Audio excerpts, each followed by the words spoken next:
ಯಕ್ಷಗಾನದ ಅರ್ಥಧಾರಿಗಳಿಗೆ ಬಹುಶ್ರುತ ವಿದ್ವಾಂಸರಾದಂಥ ನಮ್ಮ ಗುರುಗಳನ್ನು ಬಹಳಷ್ಟು ವರ್ಷಗಳಿಂದ ಹತ್ತಿರದಿಂದ ಬಲ್ಲಂತಹ ಡಾಕ್ಟರ್ ಪ್ರಭಾಕರ್ ಜೋಶಿ ಅವರು ನುಡಿನಮನವನ್ನು ಸಲ್ಲಿಸಬೇಕು ಅಂತ ಕೇಳಿಕೊಳ್ತಾ ಇದ್ದೇವೆ.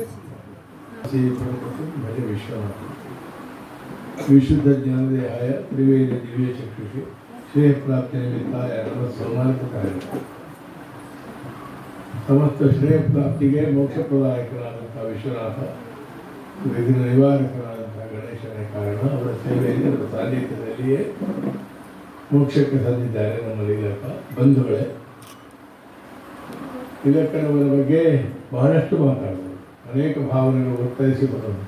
ಆ ಸಿದ್ಧತೆ ಇಲ್ಲದೆ ಒಂದು ಗಂಟೆ ಮಾತಾಡಬಹುದು. ಆದರೆ ಇದು ಸಂದರ್ಭ ಅಲ್ಲ, ಎಲ್ಲರೂ ಮಾತಾಡಬೇಕಾಗಿದೆ. ಲೀಲಾವತಿ ವೈಪಾಡಿತಾಯ ನನ್ನ ಹೆಸರು ಕೇಳಿ 50 ವರ್ಷ ಆಯಿತು, ನಿಕಟ ಪರಿಚಯ ಆಗಿ 40 ವರ್ಷ ಆಯಿತು. ಹಲವು ಕಾರಣಗಳಿಂದ ಸ್ಮರಣೀಯರಾದಂತಹ ಒಬ್ಬ ವ್ಯಕ್ತಿ ಅವರು. ಒಂದೊಂದು ಕಾರಣದಿಂದ ಅಲ್ಲ, ಕಲಾವಿದ ಒಂದು ಕಾರಣದಿಂದ ಪ್ರಸಿದ್ಧನಾಗ್ತಾನೆ. ಕಲಾವಿದೆಯಾಗಿ, ವ್ಯಕ್ತಿಯಾಗಿ, ಸಂಸಾರಿಯಾಗಿ, ಗುರುವಾಗಿ ಮತ್ತು ಒಂದು ಚಳವಳಿಯ ನಾಯಕಿಯಾಗಿ, ಹೀಗೆ 4 ಸಂದರ್ಭಗಳಲ್ಲಿ ಅವರನ್ನು ನಾವು ನೋಡಬಹುದು. ಒಂದು ಜನಾಂಗಕ್ಕೆ, ಒಂದು ಕಲೆಯ ಕ್ಷೇತ್ರದಲ್ಲಿ ಯಕ್ಷಗಾನದಂಥ ಒಂದು ಕಠಿಣವಾದ ಕಲೆ, ಅಂದರೆ ದೂರ ದೂರ ಹೋಗಬೇಕು, ರಾತ್ರಿ ಇಡೀ ಭಾಗವಹಿಸಿ, ನಾಟಕನಾಗಲ್ಲ ಇದು. ಈಗ ರಂಗಕ್ಕೆ ಇದರದ್ದಾದ ಸಮಸ್ಯೆಗಳು. ಅದರಲ್ಲಿ 25 ತಿರುಗಾಟ ಮಾಡಿದೆ ಎಂಬುದು ದೊಡ್ಡ ಸಾಧನೆ. ಮಾತ್ರ ಅಲ್ಲ, ನಾನು ತುಂಬ ಕಡೆ ಹೇಳಿದ್ದೇನೆ, ಬರೆಯುವಾಗಲೂ ಬರೆದಿದ್ದೇನೆ. ಲೀಲಕ್ಕ ಮತ್ತು ಹರಿಯಣ್ಣ ಅದೊಂದು ಮೇಡ್ ಫಾರ್ ಈಚ್ ಅದರ್ ಆದರ್ಶ ದಾಂಪತ್ಯ. ಇದು ನಾವು ನೋಡುವ ಹಾಗೆ ಎಲ್ಲ ಪಂಡಿತರು ಒಮ್ಮೆ ತಮ್ಮ ಜೀವನದಲ್ಲಿ ಬಗ್ಗೆ ಹೇಳ್ತಾರೆ. ಅಸಮಾಧಾನ, ಜಗಳ ಅಂತ ಬರಲಿಕ್ಕೆ ಇದ್ದಿರ್ಲಿಕ್ಕಿಲ್ಲ ಅವ್ರಿಗೆ. ಯಾಕಂದ್ರೆ ಒಬ್ರಿಗಿಂತ ಒಬ್ರು ಕೂಲ್. ಹೆಚ್ಚಿನ ಮನೆಗಳಲ್ಲಿ ಇಬ್ಬರು ಜೋರಿ ಇರ್ತಾರೆ, ಅಥವಾ ಕೆಲವೊಬ್ಬರು ಪಾಪ ಇರ್ತಾರೆ. ಆಗೆಲ್ಲ ಏನಾದರೂ ಬರ್ತದೆ. ಒಂದೇ ವಾಕ್ಯದಲ್ಲಿ ನನ್ನ ಮನೆ ಲೇಖನದಲ್ಲಿ ಬರ್ತದೆ, ಇಷ್ಟು ಒಳ್ಳೆ ಮನುಷ್ಯರು ಇರ್ತಾರಂತ ನಂಬಲಿಕ್ಕೆ ಸಾಧ್ಯ ಇಲ್ಲದಿದ್ದ ಒಂದು ಹರಿಯಣ್ಣ ಮತ್ತು ಲೀಲ. ಈ ತೇಟಂತರಗಳು ಇತ್ತಬೇಡ ಅಂತ ಕಾಣುವಂತ ನಮ್ಮ ಒಡನಾಟವು ಹಾಗೆ. ಮಧುರ ಗಣೇಶ ಕ್ಷೇತ್ರ, ಗಣಪತಿ ಮಹಾಗಣಪತಿ ಗಣೇಶ ಕ್ಷೇತ್ರದಲ್ಲಿ ಗಣೇಶ ಅವರು, ಅದು ಕಲೆಯ ಕ್ಷೇತ್ರ. ಹಾಗೆ ವೈಪಾಡಿತಾಯನ ಬೀಡನ್ನು, ಅವರು ವಾಸವಾದ ಕೊಳಂಬೆಯನ್ನು, ಮಧುರನ್ನು, 3 ಊರುಗಳನ್ನು, ಹಾಗೆ ನಮ್ಮ ಯಕ್ಷಗಾನ ಕ್ಷೇತ್ರವನ್ನು ಕೂಡ ಎತ್ತರಕ್ಕೆ ಏರಿಸಿದ ಒಂದು ಐತಿಹಾಸಿಕವಾದಂಥ ಕೀರ್ತಿಶಾಲಿಯಾದ ಮನೆ. ಅರ್ಥದಲ್ಲಿ, ವೇಷದಲ್ಲಿ, ಪ್ರಸಿದ್ಧಿಯಲ್ಲಿ, ಪ್ರತಾಪದಲ್ಲಿ ನಮ್ಮಲ್ಲಿ ಯಕ್ಷಗಾನದಲ್ಲಿ ಅನೇಕರಾಗಿ ಹೋಗಿದ್ದಾರೆ. ಆದರೆ ಅವರ ಸ್ಥಾನ ಪ್ರತ್ಯೇಕ. ಯಕ್ಷಗಾನದ ವಿಸ್ತಾರವಾದ ಅಧ್ಯಾಯದಲ್ಲಿ ಒಂದು ಉಜ್ವಲವಾದಂತಹ ಭಾಗ, ಒಂದು ಪುಟ ಲೀಲಕ್ಕನವರು. ಅವರ ಪದ್ಯಕ್ಕೆ ನಾನು ಮೊದಲ ಅರ್ಥ ಹೇಳಿದ ಬಹುಶಃ ಸುಂಕದ ಕಟ್ಟೆಯಲ್ಲಿ. ಅದೊಂದು ವಿಚಿತ್ರವಾದ ಸನ್ನಿವೇಶ. ನಡೆದದ್ದಕ್ಕೂ ಜಗತ್ತಿನಲ್ಲಿ ಇರುವುದಕ್ಕೂ ಎಷ್ಟು ವ್ಯತ್ಯಾಸ ಇತ್ತು ಎಂಬುದಕ್ಕೆ ನಿಮಗೆ ನಾನೊಂದು ಹೇಳೋದು. ಈಗ ಪತ್ರಿಕೆಯಲ್ಲಿ ಬರ್ತದೆ, ಅವರು ತಾಳಮದ್ದಲೆಗೆ ಇಂಥವ್ರು ಪ್ರೋತ್ಸಾಹಿಸಿದ್ರು, ಅಂಥವ್ರು. ಹೌದದು ಇರ್ಬೋದು, ನಾನಲ್ಲ ಅಂತ ಹೇಳೋದು. ಆದರೆ ದೊಡ್ಡ ತಾಳಮದ್ದಲೆ ಸ್ವರೂಪ ಮೊದಲು ನಾನು ನಿಮ್ಗೆ ಹೇಳ್ತೇನೆ, ಇಲ್ಲ ನಿಮ್ಗೆ ಅದು ಅರ್ಥ ಆಗಬೇಕು. ನಿರ್ಣಯದ ಭಾಗವತರುಗಳು ಇರ್ತಾರೆ. ನಮ್ಮಲ್ಲಿ ಅನೇಕ ಪ್ರಸಿದ್ಧರಾದ ಭಾಗವತರೇ ತಾಳಮದ್ದಲೆಗಳಲ್ಲಿ ಹೆಚ್ಚು ಕಾಣಿಸಿಕೊಳ್ಳಿಲ್ಲ.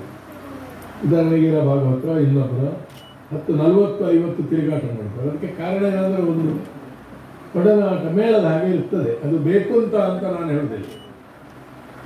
ಅದೇ ಕಡತಕ ಭಾಗವತರು, ಬಲಿಪರು, ಹೀಗೆ ಪದ್ಯಾಣದವರು ಬರ್ತಾರೆ. ಈ ಸಂದರ್ಭದಲ್ಲಿ ಲೀಲಕ್ಕರನ್ನು ದೊಡ್ಡ ತಾಳಮದ್ದಲೆಗೆ ಕರೀರಿ ಅಂತ ಹೇಳಿದವರಲ್ಲಿ ಮೊದಲಿಗರು ನಾನೇ ಅಂತ ಹೇಳುವುದಿಲ್ಲ, ನಾನು ಒಬ್ಬ. ಆದರೆ ಅವ್ರ ಹತ್ರ ಏನು ಹೇಳಿದ್ದಾರೆ ಅಂದರೆ, ಜೋಶಿಯವರು, ಶೇಣಿಯವರೆಲ್ಲ ನಿಮ್ಮ ಬಗ್ಗೆ ಅರ್ಥ ಹೇಳಲಿಕ್ಕಿಲ್ಲ ನೋಡಿ. ಹೇಳಿದ್ದಕ್ಕೆ ಎಷ್ಟು ವಿರುದ್ಧ. ಪುಣ್ಯಕ್ಕೆ ಒಂದು ಕೆಲಸ ಲೀಲಕ್ಕ ಏನು ಮಾಡಿದ್ರು ಅಂತ ಹೇಳಿದರೆ, ಆ ವಿಷಯವನ್ನು ನನ್ನಲ್ಲಿ ಹೇಳಿ. ಹೀಗೆ ಹೇಳ್ತಾರೆ, ಅದು ಸತ್ಯ ಅಲ್ಲ ಅಂತ ನನಗೆ ಗೊತ್ತುಂಟು. ಈ ತಾಳಮದ್ದಲೆಗೆ ಹೇಳಿದ್ದು ನೀವೇ ಅಂತಲೂ ಗೊತ್ತಾಯಿತು, ಕ್ಲಿಯರ್ ಆಯಿತು. ಅದನ್ನು ನಾನು ಅವರ ಹರಿಲೀಲ ಸ್ಮರಣೆಯನ್ನು ಕಲಿಬೇಕು ಅಂದರೆ ಒಂದು ಪ್ಯಾರ ಕಾಂಟ್ರವರ್ಸಿ ಎಂಬ ದೃಷ್ಟಿಯಿಂದ ಒಂದು ಸತ್ಯ ದರ್ಶನಕ್ಕಾಗಿ ನಾನು ಹೇಳಿದೆ. ಒಳ್ಳೆಯ ಶೈಲಿ, ಒಳ್ಳೆಯ ತಿಳುವಳಿಕೆ ಮತ್ತು ನೆಮ್ಮದಿಯ ಗಾಯನ. ಈಗ ಗಾಯನ ಎನ್ನುವುದು ವಾದನ ಎನ್ನುವುದು ವೇಷ ಎನ್ನುವುದು ಬೊಬ್ಬೆ ಆಗಿದೆ. ನಮ್ಮ ಕಿವಿ ಕೆಪ್ಪಾಗುವಷ್ಟು ಶಬ್ದ ನಾದಮಯ ಅಲ್ಲ. ನಾವು ವಾಯ್ಸ್ ಕಲ್ಚರ್ನಲ್ಲಿ ಇಲ್ಲ ಈಗ ಯಕ್ಷಗಾನದಲ್ಲಿ. ನಾಯ್ಸ್ ಕಲ್ಚರ್, ಬೊಬ್ಬೆ, ಗಲಾಟೆ, ಹರಟೆ, ಅದು ತುಂಬ ಡೇಂಜರಸ್. ಈಗ 40-50 ಮೇಳ ಉಂಟು, ತುಂಬ ಯಕ್ಷಗಾನ ಬೆಳೆದಿದೆ, ಸಾವಿರಾರು ಕಲಾವಿದರಿದ್ದಾರೆ, ಹೋದಲ್ಲೆಲ್ಲ ಯಕ್ಷೋತ್ಸವಗಳಾಗ್ತವೆ. ಎಲ್ಲ ಹೌದು, ಇದು ಎಷ್ಟು ಕಾಲ ಅಂತ ಗೊತ್ತಿಲ್ಲ. ಶೃಂಗಾರ, ಹಾಸ್ಯ, ಕಟ್ಟು ಪೀಸು, 6 ಮದುವೆ, 8 ಚಂಡೆ ಇಟ್ಟು ಬರೆಯುವುದು, ಮತ್ತೊಂದು ತುಂಡನ್ನೇ ಪ್ರೊಜೆಕ್ಟ್ ಮಾಡಿ. ಇಡೀ ಯಕ್ಷಗಾನ ದೃಷ್ಟಿಯಿಂದ ಒಳ್ಳೆಯದಲ್ಲ. ಇದು ಲೀಲಕ್ಕನವರ ಸಂದರ್ಭದಲ್ಲಿ ನಾನು ಮೆನ್ಷನ್ ಮಾಡಿ, ಇಡೀ ಪ್ರದರ್ಶನ ನೋಡುವ ಮನಸ್ಸು ನಮಗೆ ಬರಬೇಕು. ಯಕ್ಷಗಾನ ನಟ ಪ್ರಧಾನ ಕಲೆ ಹೌದು, ಅವರ ಪದ್ಯ ಕೇಳಲಿಕ್ಕಾಗಿ ನಾವು ಹೋಗ್ತೇವೆ. ಇಂಥವ್ರ ವೇಷ, ಇಂಥವರ ವೇಷ, ಇಂಥವರ ಕೌರವ, ಇಂಥವರ ರಾವಣ ಅಂತ ನೋಡ್ಲಿಕ್ಕೆ ಹೋಗ್ತೇವೆ, ಇಂಥವರ ಅರ್ಥ ಕೇಳಲಿಕ್ಕೆ ಹೋಗ್ತೇವೆ. ಆದರೆ ಎಲ್ಲರೂ ಸೇರಿ ಮಾಡುವ ಪ್ರದರ್ಶನ. ಈಗ ಒಬ್ಬರು ಪದ್ಯ ಹೇಳ್ತಾರೆ, ಅದಕ್ಕೆ ನಾವು ಅರ್ಥ ಹೇಳೋದು, ಇಬ್ಬರ ಪ್ರದರ್ಶನ ಒಟ್ಟಿಗೆ ಅಂತ. ಹಾಗಲ್ಲ. ಈ ಪ್ರಜ್ಞೆ ಚೆನ್ನಾಗಿ ಇದ್ದ ಒಬ್ಬ ಭಾಗವತರು ಲೀಲಕ್ಕನ. ಯಕ್ಷಗಾನದ ಪ್ರಸಿದ್ಧವಾಗಿರುವ 19 ರಾಗಗಳು, ಭೈರವಿ, ಕಾಮೋದಿ, ಸುರುಟಿ, ನವರೋಜು, ಇದನ್ನು ಸ್ವಚ್ಛ ಅದರ ಆಕಾರ. ಈಗ ರಾಗ ಹೇಳುವಾಗ ಆಕಾರ ಬರ್ತದೆ, ಸ್ವರಕ್ಕೆ ಪ್ರಾಧಾನ್ಯ ಬಂದಿದೆ. ಈಗ ಮಾಧುರ್ಯ ಬೇಕು, ಆದರೆ ಮಾಧುರ್ಯವೇ ಪ್ರಧಾನ ಅಲ್ಲ. ಸ್ವರ ಮಧುರವಾಗಿತ್ತು, ಸಹಜವಾಗಿತ್ತು. ಅದು ನ್ಯಾಚುರಲ್ ಆಗಿ ಹಾಡುವವರು ಕೆಲವು ಸಲ ಸ್ಟಾರ್ ಆಗುವುದಿಲ್ಲ, ವಿಕಾರಗಳು ಬೇಕು. ಏನಾದರೂ ಕೂತ್ಕೊಳ್ಳುವುದರಲ್ಲಿ, ಮಾತಾಡುವುದರಲ್ಲಿ ಯಾವ ವಿಕಾರವಿಲ್ಲದ ಶೈಲಿ. 10-50 ಅಲ್ಲ, ಈಗಿನ ಪ್ರಸಂಗಗಳು ಸೇರಿ 100ಕ್ಕೆ ಹತ್ತಿರ ಪ್ರಸಂಗಗಳವರಿಗೆ ಮಾಹಿತಿ ಇತ್ತು. ಹೊಸ ಪ್ರಸಂಗ, ತುಳು ಪ್ರಸಂಗ, ಕಾಲ್ಪನಿಕ ಕಥೆಗಳು ಬರುವ ಕೂಡಲೇ ಅದನ್ನು ತಯಾರು ಮಾಡ್ತೀವಿ. ಕೊನೆಯ ಅವರ 10 ವರ್ಷಗಳ ತಿರುಗಾಟ ಈ ಮೇಳದಲ್ಲಿ, ಹರುವ ಮೇಳದಲ್ಲಿ ಅವರು ಕಾಣಿಸಿಕೊಂಡು ಸಾರಿಗ್ರಾಮ ಮೇಳಕ್ಕೆ ಹೋಗಿದ್ದಾರೆ. ಆಮೇಲೆ 2 ವರ್ಷ ಬಪ್ಪನಾಡು ಮೇಳದಲ್ಲಿದ್ದರು, ಕುಂಬಳೆ, ಕದ್ರಿ ಮೇಳಕ್ಕೆ ನಕ್ಸಲ್ ಅವರು ಗೆಸ್ಟ್ ಆಗಿ ಹೋಗಿದ್ದಾರೆ. ತಾಳಮದ್ರೆಗಳು ಬರ್ತಿದ್ರು. ಮುಂಬೈಯ ಒಂದು ಹ್ಯಾಂಡ್ ಬಿಲ್ ಇತ್ತೀಚೆಗೆ ನೋಡಿದೆ ನಾನು. ಒಂದು ಹೆಂಗಸು ಇಷ್ಟು ದೊಡ್ಡ ಕ್ರಾಂತಿ ಆ ಕಾಲದಲ್ಲಿ ಮಾಡಿದ್ದು ಹೌದಾ ಅಂತ. ಮೊದಲು ಹೆಂಗಸ ಭಾಗವತಿಗೆ ಅಂದರೆ ಒಂದು 4 ಮಧ್ಯೆ ಬೆಳ್ಮಣ್ಣವರು ಒಬ್ಬರಿದ್ರಂತೆ, 45 ಇಸ್ವಿಯಲ್ಲಿ. ಹಾಗೆ ಕೊಲ್ಲೂರು ಯಮುನಮ್ಮ ಅಂತ ಬರೆದರು, ಅರ್ಥ ಹೇಳ್ತಿದ್ರು, ಪದ್ಯ ಹೇಳ್ತಾರೆ. ಅದನ್ನು ಕುತೂಹಲದ ವಿಷಯ ಅಷ್ಟೇ. ಅವರು ಗೃಹಿಣಿ ಆಗಿದ್ದವರು 4 ಪದ್ಯ ಹೇಳ್ತಿದ್ರು ಅಷ್ಟೇ. ಪೆರ್ಲದ ಕಡೆ ಎಲ್ಲ ತುಂಬ ಇದ್ದರು. ಆದರೆ ಪೂರ್ಣಾವಧಿ ವ್ಯವಸಾಯಿಯಾಗಿ ಅವರದನ್ನು ಸಮರ್ಥವಾಗಿ ನಿರ್ವಹಿಸಿದರು. ಆರೋಗ್ಯ ದೃಷ್ಟಿಯಿಂದ ತುಂಬ ಗಟ್ಟಿ ಅಲ್ಲ ಅವರ ಆರೋಗ್ಯ, ಮಾನಸಿಕ ಆರೋಗ್ಯ ಗಟ್ಟಿ, ಸಂಕಲ್ಪ ಗಟ್ಟಿ. ಇದು ಮಧುರು, ಮದನೇಶ ಮತ್ತು ಮಹಾಗಣಪತಿ ಕೊಟ್ಟ ಶಕ್ತಿ ಅವರು, ಆಮೇಲೆ ವಿಶ್ವನಾಥ ಬೆಳೆಸಿದ ಶಕ್ತಿ ಅವರು. ಅದರಿಂದ ನೈಜವಾಗಿ ಕೀರ್ತಿಯ ಎತ್ತರವನ್ನು ಏರಿದರು. ಅರ್ಹವಾಗಿಯೇ ರಾಜ್ಯೋತ್ಸವ ಪ್ರಶಸ್ತಿ ಬಂತು. ಒಂದು ವಿವರ ನಿಮಗೆ ನಾನು ಹೇಳಬೇಕು. 4 ವರ್ಷಗಳಿಂದ ನನಗೆ ರಾಜ್ಯೋತ್ಸವ ಪ್ರಶಸ್ತಿ ಬರುವ ಕೆಲವು ವರ್ಷಗಳಲ್ಲಿ ನನ್ನ ಹೆಸರು ಪ್ರಸ್ತಾವಿಸಲ್ಪಡ್ತಾ ಇದೆ ಅಂತ ನಾನು ಕೇಳಿದ್ದೆ. ನಾನು ಬಯೋಡೇಟಾ ಕೂಡ ಕಳಿಸಿದವರು. ಬಹುಶಃ ಲೀಲಕ್ಕನಲ್ಲ, ಮತ್ತು ಒತ್ತಡ ಹಾಕಿದ ಮೇಲೆ ಕಳಿಸಿರ್ಬೋದು. ಅವಿನಾಶ್ ಎಲ್ಲ ಪ್ರಯತ್ನ ಮಾಡಿರ್ಬೋದು ಅಷ್ಟೇ. ಅವರ ಬಯೋಡೇಟಾ ಇಲ್ಲವೂ ಇಲ್ಲ ಅವರು.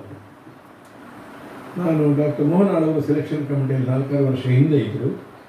ಹಾಗೆ ನಾನೊಂದು ಮಾತು ಹೇಳಿದೆ, ಇಂಥ 2-3 ಕಲಾವಿದರು, ಲೀಲಕ್ಕನವರು, ಬೇರೆ 2-3 ಜನ, ಅವರನ್ನು ಪರಿಗಣಿಸುವುದಾಗ ನನ್ನ ಹೆಸರನ್ನು ಬಿಡಿ, ಖಂಡಿತ ನಾನು ಸಂತೋಷ. ಇದು ನಾನು ಪ್ರಾಮಾಣಿಕವಾಗಿ ಕಮಿಟಿಯ ಸದಸ್ಯರಿಗೆ ಫೋನ್ ಮಾಡಿ ಹೇಳಿದ ವಿಷಯ. ನಾನು ಪ್ರಚಾರ ಮಾಡಲಿಕ್ಕೆ ಹೋಗಲಿಲ್ಲ, ಯಾಕಂದರೆ ಲೀಲಕ್ಕನನಿಂದ ಹೆಚ್ಚು ಅರ್ಹರು ಎಲ್ಲ ದೃಷ್ಟಿಯಿಂದ. ಅವರು ಬರೀ ತಿರುಗಾಟದ ಜೀವನದ ಕಲಾವಿದರಾಗಿ ಮಾತ್ರ ಇರಲಿಲ್ಲ, ಒಂದು ದೊಡ್ಡ ದಂಡನ್ನು ಬೆಳೆಸಿದ್ರು. ಒಂದು ಮಹಿಳೆಯರ ಸಮೂಹಕ್ಕೆ ಧೈರ್ಯ ಕೊಟ್ಟರು. ಈಗ ಹೆಂಗಸರು ಬಂದು ಧೈರ್ಯದಲ್ಲಿ ಪದ್ಯ ಹೇಳಿ ಅವರು ಸೀರೆ ಸರಿ ಮಾಡಿಕೊಂಡು ಕೂತ್ಕೊಳ್ಳುವಾಗಲೇ ಇದು ಭಾಗವತರ ಕಾಣ್ತಾರೆ. ಮೊದಲು ಕಷ್ಟಪಟ್ಟು ನಾನು 2 ಪದ್ಯ ಹೇಳ್ತೇನೆ ಅಂತ ಹೇಳುವ ಶೈಲಿ ಕಾಣ್ತಿತ್ತು. ಅದು ಬರುವಾಗ ಹೆಂಗಸರು ತಿರುಗಾಡುವಾಗ ಬರುವಾಗ ಭಾಷೆ ಗೊತ್ತಾಗ್ತಲ್ಲ. ಹೆಂಗಸರು ಮೋರ್ ಎಕ್ಸ್ಪ್ರೆಸಿವ್, ಅವರ ಮೂಮೆಂಟಲ್ಲಿ ಎಲ್ಲ ಗೊತ್ತಾಗ್ತದೆ. ಲೀಲಕ್ಕ ಭಾಗವತರಾಗಿ ಶೈನ್ ಆದ ಮೇಲೆ ಹೆಂಗಸರು ಹೆಚ್ಚು ಕಾನ್ಫಿಡೆನ್ಸ್ ಎಲ್ಲ ಹೆಂಗಸರಕ್ಕೆ ಬರ್ತಾರೆ. ಆ ಕಾನ್ಫಿಡೆನ್ಸ್ ಕೊಟ್ಟವರು ಲೀಲಕ್ಕ. ಬಹಳ ಮುಖ್ಯವಾದಂಥ ವಿಷಯ. ಹಲವು ಕಡೆ ಟ್ರೈನಿಂಗ್ ಮಾಡಿದ್ರು. ಅಲ್ಲಿ ಗುರುಕಂಬಳದಲ್ಲಿ ಆಯಾಮ ಕ್ಲಾಸ್ ಮಾಡ್ತಾಯಿದ್ರು. ರಂಗಭೂಮಿಯ ಮೇಲೆ ಭಾಗವತಿಕೆಯನ್ನು ದೂರ ಆದರೂ ಕೂಡ ಕ್ಲಾಸನ್ನು ಹೆಚ್ಚು ಕಡಿಮೆ ಕೊನೆವರೆಗೆ ಅವರು ಬಿಡಲಿಲ್ಲ. ಮನೆಗೆ ಒಬ್ಬರು ಬಂದು ಪದ್ಯ ಹೇಳಲಿಕ್ಕೆ ಕಲಿಕೆ ಬಂದರೆ ಮನದೆಲ್ಲ ಚಟುವಟಿಕೆ ಅಲ್ಲೇ ನಿಲ್ಲುವುದೇ. ಬೈತಾ ಇರ್ತದೆ, ಓದೋದು ಅಲ್ಲೆಲ್ಲೇ ಇರ್ತದೆ. ಅವರು ಓಡಿ ಬಂದು ಪದ್ಯ ಹೇಳಿದರು. Dedicated teacher. ಒಬ್ಬರಿಗೆ ಪಾಠ ಹೇಳೋದು ಸತ್ಯಕ್ಕಾದರೂ ನಾನು ಹೇಳಿದವನೇ ಅಕೌಂಟೆನ್ಸಿ ಅಂತ ಪಾಠಗಳನ್ನು ಕೆಲವು ಅಗತ್ಯಕ್ಕೆ, ಟ್ಯೂಷನ್ ಅಲ್ಲ, ಮಾರ್ಗದರ್ಶನಕ್ಕೆ. ಒಬ್ಬರಿಗೆ ಪಾಠ ಹೇಳೋದು ಉದಾಸೀನವೇ, ಆದರೆ ಅದೆಲ್ಲ ಒಂದು ಸಾರ್ಥಕತೆ. ಮಗಳನ್ನು ಕಲಾವಿದನಾಗಿ ಬೆಳೆಸಿದ್ದಾರೆ. ಇದರ ಹಿಂದೆ ಎಲ್ಲ ಇರೋದು ಮುಖ್ಯವಾಗಿ ಅವರ ಮನೆತನದ ಹಿನ್ನೆಲೆ, ದೇವರ ಕೃಪಾದರೂ ಕೂಡ ಲೀಲಾವತಿ ಅಕ್ಕನ ಈಗ ಭಾಗವತೆಯಾಗಿ ಮತ್ತು ದೊಡ್ಡ ಕಲಾವಿದೆಯಾಗಿ ಬೆಳೆಸಿದ ಸರ್ವ ಸಾಹಸ ಹರಿಯಣ್ಣನವರು. ಅವರಿಗೆ ನಾನು ಈಗ ಇಲ್ಲಿ ಸಭೆಯಲ್ಲಿ ಮಾಡುವುದಿಲ್ಲ, ಮನಸ್ಸಾಷ್ಟಾಂಗ. ದೊಡ್ಡ ವ್ಯಕ್ತಿಗೆ, ದೊಡ್ಡ ಮನುಷ್ಯ. ನಾನೊಂದು ಪ್ರಪೋಸ್ ಮಾಡಿದೆ ಸರ್ಕಾರಕ್ಕೆ, ಜಾಯಿಂಟ್ಲಿ ಕೊಡೋದು ಸಾಧ್ಯ ಇದ್ದರೆ ರಾಜ್ಯೋತ್ಸವವನ್ನು ದಂಪತಿ ಸನ್ಮಾನ ಅಂತ ಕೊಡಿ. ಇದೆ ಈಗಿನ ಸರ್ಕಾರ ಬರುವ ಮೊದಲು ಈ ಕಾಲದಲ್ಲಿ ನಾನು ಸಜೆಸ್ಟ್ ಮಾಡಿದ್ದು. ಇಂಥ ಒಬ್ಬಳು ಇತಿಹಾಸ ನಿರ್ಮಾಪಕರು, ಒಂದು ಹೆಂಗಸು. ನಾನು ಸಭೆಯಲ್ಲಿ ಹೇಳ್ಬೋದಾದ್ರೆ ಒಂದು ತಿರುಗಾಟದಲ್ಲಿ ಹೋಗಲಿಕ್ಕೆ ತುಂಬ ತೊಡಕಿದೆ. ಸಮಸ್ಯೆ ಇದೆ ನಮ್ಮ ಸಮಾಜದಲ್ಲಿ. ಗಂಡಸೇ, ಹೆಂಗಸೆ ಈ ಸತ್ಯವನ್ನು ಒಪ್ಪಿಕೊಳ್ತೀವಿ. ಗಂಡಸರ ವರ್ತನೆ ಹೆಂಗಸರ ವಿಷಯದಲ್ಲಿ ಕಣ್ಣು ಎಲ್ಲ ಶುದ್ಧ ಇರ್ತದೆ ಯಾವಾಗಲೂ ಅಂತ ಹೇಳಿಕ್ಕೆ ಬರೋದಿಲ್ಲ. ನಾನು ಯಾವಾಗಲೂ ಕೆಲವರು ಹೇಳಿದ್ದೆ, ಶಾಲೆಯ ಹತ್ರ ಯಾವಾಗಲೂ ಹೇಳಿದ್ದೆ, ಇಬ್ಬರು ಕೂತು ಮಾತಾಡುವಾಗಲೂ ಜನರು ಅರ್ಥ ಮಾಡೋದು ಒಂದೇ. ಆ ವಿಷಯದಲ್ಲಿ ಅತ್ಯಂತ ಬರೆಯಾಗುತ್ತೆ ಮಾತೃತ್ವವನ್ನು, ಸಹೋದರ್ಯವನ್ನು ಇಟ್ಟುಕೊಂಡಂತಹ ಮಹಾಕಾರ್ಯಗಳು. ಒಂದು ಚುಕ್ಕೆ ಇಲ್ಲ. ಹೊರಗುರಿಗೆ ಹೋದರೆ ಬಿಡಾರದಲ್ಲಿ ಮಹಿಳೆಗೆ ಆಗೋದಿಲ್ಲ. ಒಂದು ಮನೆಯಲ್ಲಿ ಅರ್ಥ ಮಾಡಿ, ಯಜಮಾನಿಗದು ತಲೆನೋವು, ಆದರೆ ಅವರಿದ್ದಲ್ಲಿ ಆಗಲಿಲ್ಲ. ಯಾಕೆ? ಊರಿನವರು ಅವರಾಗಿ ಕರೆದು ನಮ್ಮಲ್ಲಿ ಬರಲಿ. ಮೇಳದಲ್ಲಿ ಒಂದು ಪ್ರತ್ಯೇಕ ಜಾಗ ಇರ್ತದೆ, ಯಾರು ಡಿಸ್ಟರ್ಬೆನ್ಸ್ ಇಲ್ಲ. ಬಹಳ ಸೌಮ್ಯ, ಬಹಳ ಸಮಾಧಾನ. ತಮಾಷೆ ಇತ್ತು. ಯಾರೋ ಒಂದು ಮಾತಾಡೋದು, ನಾನು ಹೇಳಿದೆ ಅಲ್ಲಿ ಪದ್ಯ ಇರಲಿಲ್ಲ, ಒಂದು ಪದ್ಯ ಹೆಚ್ಚಿಗೆ ಕೊಡಬೇಕು. ಕೊಡುವುದುಂಟಲ್ಲ ಪ್ರವೇಶಕ್ಕೆಲ್ಲ, ಕಿಸ ಪದ್ಯ ಅಂತ ಅದಕ್ಕೆ ಯಕ್ಷಗಾನದಲ್ಲಿ ಭಾಷೆ. ಅವರೆಲ್ಲ ಅವು ಕಿಸೆ ಪದ್ಯ ಪುರಿ, ಅವರು ಕಿಸೆ ಪದ್ಯ ಸೀರೆ ಪದ್ಯ ಅಂತ. ಅವರು ಹೆಂಗಸರಿಗೆ ಕಿಸೆ ಇಲ್ಲ, ಸೀರೆ ಪದ್ಯ ಅಂತ ಅವರು. ಗುರುವ ಪರಮಾನಂದ, ಅಮೂಲಹದ ನೆತ್ರೆ ಅದನ್ನೆಲ್ಲ ಹೇಳ್ತಿದ್ರು. ಆದರೆ ಅವರು ಒಂದು ದೇವಿ ಪರವಾದ ಪ್ರಸಂಗ ಆರಂಭಕ್ಕೆ ಒಂದು ಭಾಮಿನಿ ವಾದ್ಯ ಕೇಳ್ತೇವಲ್ಲ, ಅದನ್ನು ಕಾಳಿ ಕಾತ್ಯಾಯನಿಕ ಪದ್ಯ ನೋಡಿ. ಒಂದು ಶಿಫ್ಟ್ ಆಯಿತು. ಹೆಂಗಸು ಬರುವಾಗ ಅವರು ಹೆಂಗಸನ್ನು ಕಾಳಿ ಕಾತ್ಯಾಯನಿಕ ಪದ್ಯ, ದೇವಿಯನ್ನು ಮುಂದೆ ಇಟ್ಟರು, ಕಲಾದೇವಿ ನೋಡಿ. ಇಂಪಾರ್ಟೆನ್ಸ್ ಕೂಡ ಹೇಗೆ ಶಿಫ್ಟ್ ಆಗ್ತದೆ, ಸಣ್ಣ ಸಣ್ಣ ವಿಷಯಗಳು. ನಮಗೆಲ್ಲ ಹೆಂಗಸರು ಭಾಗವತರಿರುವಾಗ ಗಂಡಸರಿಗೆ ಒಂದು ತೊಡಕಾಗ್ತದೆ. ನೀವು ಗಮನಿಸಿ, ಈ ಭಾಗವತರೊಟ್ಟಿಗೆ ತಮಾಷೆ ಮಾತಾಡೋ ಕ್ರಮೆಲ್ಲ ಅದಿಲ್ಲದೆ ತುಂಬುವುದಿಲ್ಲ ಹೆಂಗಸರಲ್ಲಿ. ಅರ್ಥಧಾರಿಗಳಿಗೆ ಅನೇಕರಿಗೆ ಗುಟ್ಟು ಗೊತ್ತಿಲ್ಲ. ಸಭೆಯಲ್ಲಿ ನೋಡಿ ಮಾತಾಡ್ತಾರೆ, ಪೀಠಿಕೆಯಲ್ಲಿ ಸಂವಾದದಲ್ಲಿ ಮಾತಾಡೋ, ಇವೆಂತ ಮಾತಾಡ್ತಾನೆ ಇವ ಅಂತ ಭಾಗವತರ ಹತ್ರ ಕೇಳಲಿಕ್ಕುಂಟು. ಹೌದೌದು ಅಂತ ಹೇಳಿಕೊಂಡು ಕರೆಯೋರಿಲ್ಲ, ಅವ ಎಂತೆಂತ ಮಾತಾಡ್ತಾರೆ. ಅವು ಆಚೆ ಹೇಳಿದ್ರು ಅದನ್ನ ಕಡೆ ಹೇಳ್ತಾರೆ. ಭಾಗವತ ಎಲ್ಲರ ಪಾರ್ಟಿಯ, ರಕ್ಕಸನ ಪಾರ್ಟಿಯು, ದೇವರ ಪಾರ್ಟಿಯು ಭಾಗವತನೇ, ಎಲ್ಲರ ಪಕ್ಷ. ಶೃಂಗಾರದಂತಹ ಸನ್ನಿವೇಶ ಬರುವಾಗ ನಾವು ಭಾಗವತರನ್ನು ಬಳಸಿಕೊಳ್ತೇವೆ. ಅದು ಲೀಲಕ್ಕಂಥವ್ರು ಅಂದರೆ ಹೆಂಗಸರು ಭಾಗವತರು ಇರುವಾಗ ನಮಗೆ ಸ್ವಲ್ಪ ತೊಡಕಾಗ್ತದೆ. ಇದು ಬಹಳ ಸೂಕ್ಷ್ಮ. ನಾನು ಹೇಳುದು ಸುಧರ್ಮ ಪ್ರಭಾವತಿ ಇಂಥ ಸಂದರ್ಭದಲ್ಲಿ. ಆದರೆ ಅವರೊಟ್ಟಿಗೆ ನಾವು ಆ ಭಾವನೆಗಳನ್ನು ಹಂಚಿಕೊಳ್ಳುವಾಗ ನಮಗೆ ಹಾಗೆ ಕಾಣುವುದೇ ಇಲ್ಲ. ಅವರೊಂದು ಬೇರೆ ಮನೆ ಹೆಂಗಸು, ಅವರು ಹಾಗೆ ಕಾಣೋದು. ನಮ್ಮ ಅಕ್ಕ ತಂಗಿ ಅಮ್ಮ ಇದ್ದ ಹಾಗೆ ಈ ಭಾವನೆಯನ್ನು ಇಡೀ ಯಕ್ಷಗಾನ ರಂಗದಲ್ಲಿ ನಿರ್ಮಾಣ ಮಾಡಿ ಇಡೀ ಯಕ್ಷಗಾನಕ್ಕೆ ಅಕ್ಕನಾಗಿದ್ದ ಲೀಲಕ್ಕ ಈಗ ಇಷ್ಟವರೆಗೆ ಅವರೊಬ್ಬರೇ. ಅಂಥವ್ರು ಬಂದರೆ ನಾನು ಸ್ವಾಗತಿಸ್ತೇನೆ. ಲೀಲಕ್ಕನ ಪ್ರಜ್ಞೆ ಜಾಗೃತವಾಗಬೇಕು. ಗಂಭೀರವಾಗಿ ತಯಾರು ಮಾಡ್ತಿದ್ರು. ಗಾನಲಯ, ಛಂದೋಲಯ, ಅರ್ಥಲಯ ಮೂರು ಸರಿ ಇರಬೇಕು ಭಾಗವತರಿಗೆ. ಈಗ ಇಲ್ಲಿ ಹುಡುಗಿ ಸುರುವಿಗಾದ ಖುಷಿ ಅಂದರೆ ಕರದಳು ಪರಶುಭ ಶಾಂಕುಶ, ಕರದಳು ಪರಶುಭ ಶಾಂಕುಶ ಅಂತ ಮಾಡ್ತಾರೆ. ಗೀತು ಪ್ರಕಾರ ಸರಿ. ಅರ್ಥಲಯ ಕೆಲವು ಸಲ ಅರ್ಥಲಯಕ್ಕೆ ನಿಲ್ಲಿಸಬೇಕಾಗ್ತದೆ. ಎಂದ ಮಾತನ್ನು ಕೇಳುತ್ತೆಂದ. ಸಣ್ಣ ಲಯ ಬೇಕು, ಇದು ಸಂದೋಲಯ, ಅರ್ಥಲಯ. ಅದರ ಸ್ಪಷ್ಟ ಕಲ್ಪನೆ ಅವರಿಗೆ ವಿವರಿಸಲಿಕ್ಕೆ ಗೊತ್ತಿರಲಿಲ್ಲ. ಅದು ಅವರ ವ್ಯಕ್ತಿತ್ವದಲ್ಲಿ ಇತ್ತು. ಅವರು ಯಕ್ಷಗಾನವನ್ನು ಥಿಯಾರಿಟಿಕಲಿ ಹೇಳೋರಲ್ಲ, ಪ್ರಾಕ್ಟಿಕಲ್ ಆಗಿ ಹೇಳೋರು. ಆದ್ದರಿಂದ ಅವರ ಶಿಷ್ಯರನ್ನು ಸಾಮಾನ್ಯ 4 ಪದ್ಯ ಕೇಳುವುದರೊಳಗೆ ನಾನು ಹೇಳಿ, ಇದು ಲೀಲಕ್ಕನ ಮತ್ತು ಹರಿಯಣ್ಣನ ತಯಾರಿ ಆಗಿರಬೇಕು ಅಂತ. ಅಬ್ಬರ ಇಲ್ಲ, ಅದರಲ್ಲಿ ಶಾಸ್ತ್ರ ಉಂಟು, ಜ್ಞಾನ ಉಂಟು, ಸೌಮ್ಯ ಉಂಟು. ನಮ್ಮ ಭಾಗವತಿಕೆ ಆ ಕಡೆ ಹೋಗಬೇಕಾಗಿದೆ. ಈ ವಿಶೇಷ ಆಕರ್ಷಣೆ ಅಂತ ಉಂಟಲ್ಲ, ಆಕರ್ಷಣೆ ಬೇಕು, ಆಕರ್ಷಣೆಯೇ ವಿಶೇಷ ಆಗಬಾರ್ದು, ವಿಶೇಷವೂ ಬೇಕು. ಅದೇ ವಿಶೇಷ, ವಿಶೇಷ ಮಂಪಣ ಅಂತ ಹೇಳ್ತಾರೆ, ಹಾಗಾಗಬಾರ್ದು. ಈ ಎಲ್ಲ ಸಣ್ಣ ಸಣ್ಣ ವಿಷಯದಲ್ಲಿ ಕೂಡ ಅವರು ನಮಗೆ ಆದರ್ಶ. ವರ್ತನೆ ಅಂತೂ ಎಕ್ಸಾಂಪ್ಲರಿ ಅಂತ ಹೇಳ್ತಾರೆ. ಈಗ ನನಗೊಂದು ಅಭ್ಯಾಸ ಉಂಟು, ಬಡಗುತ್ತಿನ ತಯಾರಿ ಸಾಧನೆ ಆಗ್ತಾಯಿಗಳು ಹೋಗಿ ಭಾಗವತರನ್ನು ಹೀಗೆ ನಮಸ್ಕಾರ ಮಾಡಿ ರಂಗಕ್ಕೆ ಮುಟ್ಟಿ ಭದ್ರಗಾರನ್ನು ಭಾಗವತರನ್ನೇ ಮುಟ್ಟಿ ನಮಸ್ಕಾರ ಮಾಡಿದ್ರೆ ಲೀಲಕ್ಕನ ಮಟ್ಟಿಗೆ ನಮಗೆ ಯಾವ ಭಾವನೆ ಇದೆ? ಅದ್ರ ಬಗ್ಗೆ ನಾವು ಸ್ವಲ್ಪ ಎಚ್ಚರ ವಹಿಸ್ತೇವೆ. ಅದು ತರುಣಿಯರಾದರೆ ಅದೆಲ್ಲ ನೋಡೋರು ನೋಡ್ತಾ ಇರ್ತಾರೆ. ಇಂಥ ವಿಷಯ ನಾನು ಯಾಕೆ ಹೇಳ್ತೇನೆ ಅಂದರೆ, ಯಕ್ಷಗಾನ ನೋಡುವಾಗ ಚಂದ ಇದೆ, ಅದು ಭಾಗವತರಾದರೂ ಅಲ್ಲಿ ಕಲಾವಿದರಿಗೆ ಕೂಡ ಎಷ್ಟು ಇರಿಸು ಮುರುಸು ಉಂಟು ಅಂತ. ಮತ್ತು ಬಹಳ ಮೆಚ್ಚುಗೆಯಲ್ಲಿ ಸೂಚಿಸ್ತಿರಲಿಲ್ಲ, ಅಂದರೆ ಖುಷಿ ಪಡ್ತಿದ್ರು. ಒಳ್ಳೆ ಅರ್ಥಗಾರಿಕೆಯನ್ನು ಹೇಗೆ ಅವರು ಎಂಜಾಯ್ ಮಾಡ್ತಿದ್ರು ಅಂದರೆ, ಹೋ ಮಾಡಿ ಅಲ್ಲ, ಸೌಮ್ಯವಾಗಿ ಒಳ್ಳೆ ಅರ್ಥಗಾರಿಕೆಯನ್ನು ಮೆಚ್ಚುತ್ತಿದ್ರು. ಮತ್ತು ಎತ್ತುಗಳಿಗೆ ಬರುವಾಗ ಆಟದಲ್ಲಿ ನೇರ ಪದ್ಯಕ್ಕೆ ಎತ್ತುಗಳಿಗೆ ಕೊಡುವ ಕ್ರಮ ಯಾರಿಗಾದ್ರೂ ಗೊತ್ತಾಗ್ತದೆ. ಹೆಚ್ಚು ಕಡೆ ಪದ್ಯಕ್ಕೆ ಬಂದ ಕೆಲವು ಸೂತನ ಮಗನೇ ಬಿಡು ಸಾಕಲ್ಲ, ಹಾಗೆ ತೆಗೆಯುವುದಲ್ಲ. ತಾಳದ ಮೇಲೆ ಹಾಗಲ್ಲ, ಹಲವು ರೀತಿಯಲ್ಲಿ ನಾವು ಎತ್ತುಗಡೆ ಮಾಡ್ತೀವಿ. ಬೇರೆ ಬೇರೆ ಬೇರೆ ಬೇರೆ ಬೇರೆ ಮನೆಯಲ್ಲಿ ಉದಾಹರಣೆ ಒಂದು ಕೊಡ್ತೇನೆ. ವಿಶ್ವ ಪರ್ವದಲ್ಲಿ ಎಲೆ ಮರುಳೆ ಕರ್ಣಾದಿ ಮೂರ್ಖರ ಬಳಸಿನಲ್ಲಿ ಕೇಡಾದೆ ವಂಶಕ್ಕೆ ಅಯ್ಯ ಮರುಳೆ ಅಂತ ಒಬ್ಬ ಎತ್ತುಗಡೆ ಕೊಡ್ಬೋದು, ಪದ್ಯಕ್ಕಾಯ್ತು.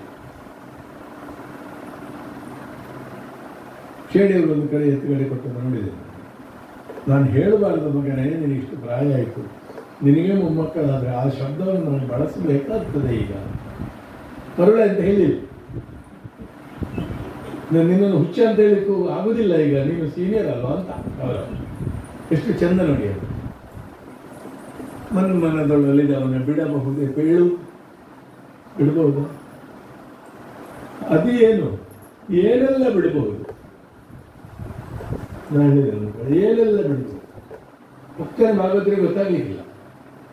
ಸರತಿ ಜಾನನ ಕೇಳುವೇನು ಇತರಾದ ಶಂತನ ಸರಳೆ ಪಾಲಕ ಸತ್ಯವತಿಗಳ ಏನೆಲ್ಲ ಬಿಡಬಹುದು ಅಂದರೆ ಎಂತದ್ದು ಬಿಡುದು? ಜೀವ ಬಿಡುದ ಕೂಡಲೇ ಗೊತ್ತಾಯ್ತಲ್ಲ ಅವರಿಗೆ, ಆದ್ದಲ್ಲ ಅವರಿಗೆ ಸೂಕ್ಷ್ಮತೆ. ತಾಳಮದ್ದಲೆ ಭಾಗವತಿಕೆ ಬೇರೆ ಅಂತ ನಾನು ಹೇಳೋದಕ್ಕೆ ತಾಳಮದ್ದಲೆ ವಾದನವು ಬೇರೆ. ಕಸುಬು ತೋರಿಸಲಿಕ್ಕೆ ಒಂದು ಕಡೆ ಮದ್ದಲೆ ಭಾಗವತಿಗೆ ಯುದ್ಧ ಮಾಡಬಹುದು ಅಂತ ತಾಳಮದ್ದಲೆಯಲ್ಲಿ ಮಾತು ಪ್ರಧಾನ. ಹಂತ ಹಂತದಲ್ಲಿ ಫಲ ಮಾಡಬೇಕು. ಬಿಟ್ಟ ಪದ್ಯ ಕತೆ ಮುಂದೆ ಹೋಗುದು, ಪಾಯಿಂಟ್ ಹಿಂದೆ ಮುಂದೆ ಆಗುದು, ಕೆಲಸ ಮುಂದಿನ ವಿಷಯ ಹೇಳಿ ಆಗ್ತದೆ ಹೋಗದಲ್ಲಿ ಸಮಯ ಇಲ್ಲದೆ ಆಗ ಭಾಗವತ ಬಿಡಬೇಕು. ಕೆಲವರು ಮತ್ತೆ ಪುನಃ ಪದ್ಯ ಹೇಳ್ತಾರೆ, ಎಂಥದ್ದು ಹೇಳುವುದು ಅರ್ಥದಾಗಿ ಮತ್ತೆ ಬೇರೆ ಹೇಳಬೇಕು. ಪದ್ಯದ ಅಲ್ಲ, ಇಡೀ ಬೇಜೋಡ ಅಂಥ ಸಂದರ್ಭಗಳನ್ನು ಬಹಳ ಗಮನಿಸ್ತದೆ. ಹಾಗೆ ಅವರ ಕಸುಗಾರಿಕೆಯ ಸೂಕ್ಷ್ಮತೆ ನಾನು ತುಂಬ ಹೇಳಿದೆ. ವೈಯಕ್ತಿಕವಾಗಿ ನಮ್ಮವರು ಕದ್ರಿ ಯಕ್ಷಮಣಿಗಳಾದಲ್ಲಿ ಅವರು ಭಾಗವತರಾದ ಮೇಲೆ ಮತ್ತೆ ನಮ್ಮ ಸಂಬಂಧ ನಿಕಟ ಆಯಿತು. ಅವರು ನಮ್ಮಿಬ್ಬರಿಗೂ ಪದ್ಯ ಹೇಳಿದ್ದಾರೆ. ನಾನು ಅರ್ಥಧಾರಿ, ನನ್ನ ಹೆಂಡತಿ ಒಂದು ಅರ್ಥ ಹೇಳಿದ ಹಾಗೆ ಮಾಡ್ತಾರೆ ಒಮ್ಮೊಮ್ಮೆ. ಅವಳಿಗೆ ಭಾಗವತರಿಗೆ ಮಾಡಲಿಕ್ಕೆ ಕಷ್ಟ ಉಂಟು, ನನಗೆ ಭಾಗವತಿಗೆ ಮಾಡಿದ್ರೆ ಸುಲಭ ಅಲ್ಲ. ಹಾಗೆ ಅವರು ಮಿತ್ರ ಅಥವಾ ಇನ್ನೊಂದು ಭಾಷೆಯಲ್ಲಿ ಹೇಳುವ, ಅವಳಿಗೆ ಒಂದು ಜನ ಮೆಚ್ಚುಗೆ ಆದರೆ ಮತ್ತೆ ಬೇರೆ ಸರ್ಟಿಫಿಕೇಟ್ ಬೇಕು. ನಾವು ವಿವರಿಸುವುದಿಲ್ಲ. ಹಾಗೆ ನಮ್ಮಿಬ್ಬರ ಮೆಚ್ಚುಗೆಯನ್ನು ಬಳಸಿದವರು ಒಮ್ಮೆ ನಮ್ಮ ಮನೆಗೆ ಬಂದಿದ್ದಾರೆ. ಅದು ಒಂದು ತಿಂಗಳಲ್ಲಿ 2 ಸಲ ನಾನು ಇಲ್ಲಿ ಬರಲಿಕ್ಕೆ ಅಂತ ಹೋಗ, ನನಗೆ ಯೋಗ ಇರಲಿಲ್ಲ. ಮೊದಲು ಕಂಡಿದ್ದೆ 2 ಸಲ, 1-2 ಸಲ ಇಲ್ಲಿ ಬಂದಿದ್ದೇನೆ. ಕೊಳಂಬಿಯಲ್ಲಿ ನನ್ನ ಮನೆ ಮಾಡಿಕೊಂಡು ಸುಖವಾಗಿ ಎದುರುಚಾಲಾಭ ಸಂತುಷ್ಟ ಹರಿಯಣ್ಣ ಡ್ರೆಸ್ಸಿನಲ್ಲಿ, ಊಟದಲ್ಲಿ, ಮಾತಿನಲ್ಲಿ ಸಂತೋಷ, ಒಳ್ಳೆ ಆತಿಥ್ಯ ಸದಾ ಸರ್ವದ. ಅವರ ಬದುಕನ್ನು ನಾನು ಬಡತನ ಅಂತ ಹೇಳೋದಿಲ್ಲ, ಬಡತನದ ಎಲ್ಲ ರೂಪಗಳನ್ನು ಅವರು ನೋಡಿರ್ಬೋದು. ಆದರೆ ಹೃದಯ ಶ್ರೀಮಂತಿಕೆಯಿಂದ ಅದನ್ನು ಗೆದ್ದಿದ್ದಾರೆ, ಸಾಹಸದಿಂದ ಗೆದ್ದಿದ್ದಾರೆ. ಒಂದು ವಿಷಯ, ಹೌದು ವಿಷಯ, ಮಕ್ಕಳು ದೂರ, ಹರಿಯಣ್ಣ ಒಂಟಿ ಆಗಿದ್ದಾರೆ, ಮುಂದೇನು ಅಂತ ಒಂದು ವಿಷಯ ಕುಟುಂಬ ಯೋಚನೆ ಮಾಡಬೇಕು. ಆದರೆ ಪೂರ್ಣ ಆಯುಷ್ಯ ಸ್ವಲ್ಪ ಕಷ್ಟಪಡುವಂತಹ ರೀತಿಯ ಅನಾರೋಗ್ಯ ಇತ್ತು, ಬಿಡುಗಡೆ ಅದು. ನಮಗೆ 25 ವರ್ಷ ಬೇಕಿತ್ತು ಅವರು, ಇನ್ನು ಅದು ಬೇರೆ ವಿಷಯ. ಆದರೆ ಸಾರ್ವಜನಿಕದಲ್ಲಿ ತುಂಬ ಆ್ಯಕ್ಟಿವ್ ಆಗಿ ತುಂಬ ಸಕ್ರಿಯರಾಗಿರುವವರು ಹಾಗೆ ಮತ್ತೆ ಮನೆಯಲ್ಲಿ ಕೂತ್ಕೊಳ್ಳುವ ಹಾಗೆ ಎಂಥದ್ದು ಕಷ್ಟಪಡುವುದು, ನೆಗೆರುವುದು ಆಗಬಾರ್ದು. ಹಾಗೆ ವಿಶ್ವನಾಥ ಅವರಿಗೆ ಅನಾಯಾಸದ ಮರಣವನ್ನೇ ಒದಗಿಸಿದ.